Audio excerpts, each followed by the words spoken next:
ज्यावेळेस पेरणी करायची त्यावेळेस खतामध्ये भूअस्त्र टाकून एका बॅगला 2 किलो 4 किलो टाकले. एका बॅगला 4 किलो खत मिसळून पेरणी केली.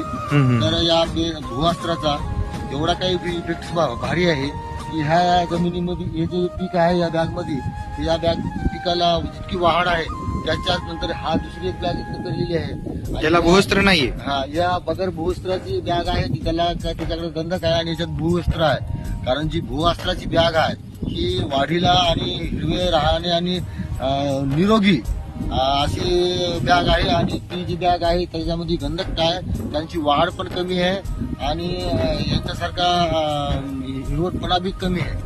असा या भूअस्त्राचा परिणाम दिसलेला आहे तुम्हाला समजा. दिसून आलेला आहे. आणि वाढ पण चांगली आहे वाढ पण आणि चांगली आहे. त्या प्लॉट मध्ये या प्लॉट मध्ये फरक दिसतोय. हा.